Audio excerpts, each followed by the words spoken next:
We are headed north of Portage Bay in northeast Seattle near the University of Washington to the University District or U District Farmers Market, which is the oldest and first of its kind, a local farmers market specific to the area. Dozens of vendors come every Saturday all year round. We're going to do a little bit of a crawl through the market, sample a few different vendors. I'm really excited to see what kinds of things I find there.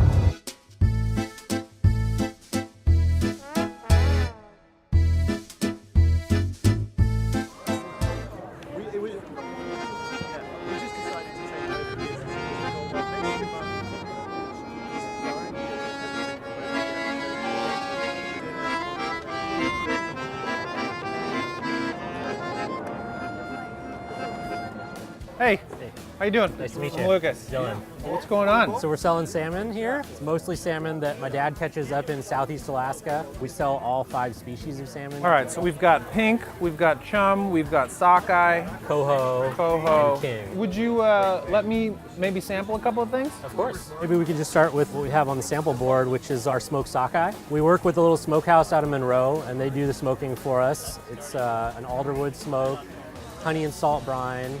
That's really tasty. Yeah, just like a little bit of sweetness. That's not really oily at all. It's a very kind of like dense fish, but they're relatively small salmon. Okay. So they're kind of like these like little flavor bullets. And this is the pink here, which is a lot milder.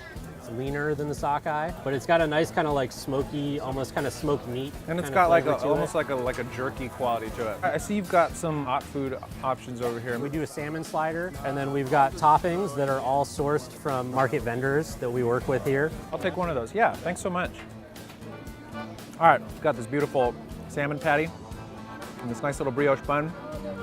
We've got some bacon on it. We've got this apple cider aioli. That is very good. It's got that, you know, the hint of the nice oiliness, greasiness that you like in a good piece of salmon. I don't eat enough salmon burgers, salmon patties in my life, because usually they're like prefab or not fresh. But hell yeah, just look at those thick piece of salmon. And it's just like a good burger. The apple cider aioli gives it a little bit of a sweetness and a little bit of a fermented quality. What's nice about this sandwich is that the bread, as well as the bacon, are from other vendors here in the market. So you've got this kind of like nice local ecosystem to sort of assist in creating this wonderful salmon slider. All right, so now we're here at Hama Hama Oysters, and we're about to get a little quick and dirty oyster education. So, a lot like wine grapes, oysters taste like the part of the ocean they're coming from. As far as Hama Hamas, grown in Hood Canal on the estuary of a freshwater river out on the Olympic Peninsula, which actually if you're going straight there from here is only 35 miles straight across. So extremely local. The oysters get a really unique flavor because we have a lot of salmon that swim in the river, a lot of alder trees there. So oysters are filtering bits of salmon and bits of alder. We're also selling our blue pool oyster. What can I have right now? I would love to shuck you a raw oyster, although what am I allowed? locally we are not allowed to. What if I do it? I could sell you the oyster and you can Yeah, shuck it. and I could just do it. Yeah. Yes. Do you know how to shuck oysters? Wait. Well, yes, we're gonna find out. Yeah. I'm ready to severely injure myself.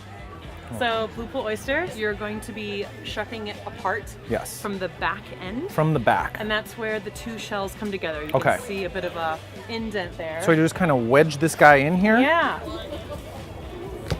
Yeah, turn it like a key. Kinda 90 turn it? degrees. Yeah, and it'll pop those two shells apart. From there, you're just disconnecting the muscle. And then it's just slurp, Pretty right? close. And then yeah, just tilt it back. Tilt it back. Yeah. Cheers. Mm-hmm. Good shuck. That's so good. Thank you so much. This You're was so welcome. delicious. Blue pool oyster from Hama Hama Oysters. What's your name? William. Hi, William. I'm Lucas. All right, Lucas. My understanding is that you will write me a poem. That's true. What do I have to do? What's the topic? What would the poem be about? Okay, so oysters and salmon. Okay. Seafood. Seafood. I want seafood to be the Okay, great. Seafood. There it is. All right, this is what we have. Muscle of change. Eating the waters, harvest the shell of our fruit. The highlight of our sustenance, fishing the fresh and enjoying the flavors of salt and brine. Eaters of the new dawn, leave the fish and dine on the light of beauty. Dessert of flowers and main course of the great nothing, aka anything. All right, mysterious I riddle. love that. Thank you Mysterious so riddle. much. You're welcome. So nice and warm here. ¿Cómo está usted? Bien, gracias. Usted es de El Salvador, ¿sí? Sí, yo soy del Salvador. ¿De qué parte? Soy de San Salvador, Guazapa. ¿Por cuánto tiempo ha vivido en Seattle? En Seattle tengo casi 10 años. Vine en el 2007. ¿Cómo aprendió usted a cocinar? Pues creo que la necesidad me obligó. Yo cuando vine a Seattle no sabía qué hacer, entonces pedí la receta de cómo hacer pupusas a mi mamá y empecé a venderla con algunas personas. Y como 2 años después decidí hacer un negocio ya de esto. Y de las pupusas de todos los sabores, ¿cuál es tu favorita? Oh, me gustan las de puerco Ah, de puerco. y también de espinaca con queso. Entonces, espinaca y queso y revuelta. Ok. Okay, so we've got a couple of pupusas from Lily's. For the uninitiated in the pupusa is the national dish of El Salvador. They take that masa dough, and that serves as the outer coating of this. And then, as you can see, she just kind of made like a little pouch in her hand.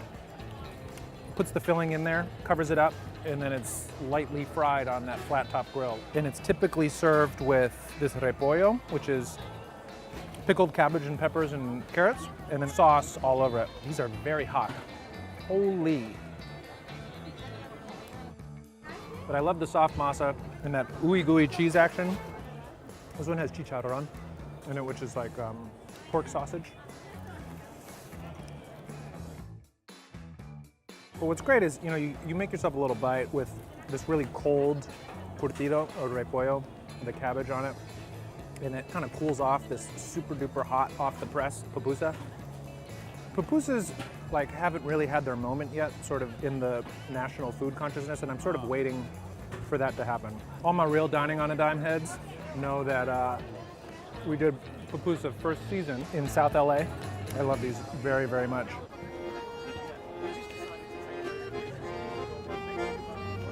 Hello, thank you for watching Dining on a Dime.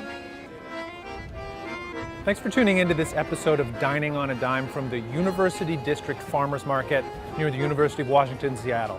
I really hope you enjoyed this episode, and if you'd like to watch more, please click here. And I wanted to get it in a bread bowl, and I gotta say, the bread bowl for a chubby, carbohydrate-loving child like I was just the Holy Land.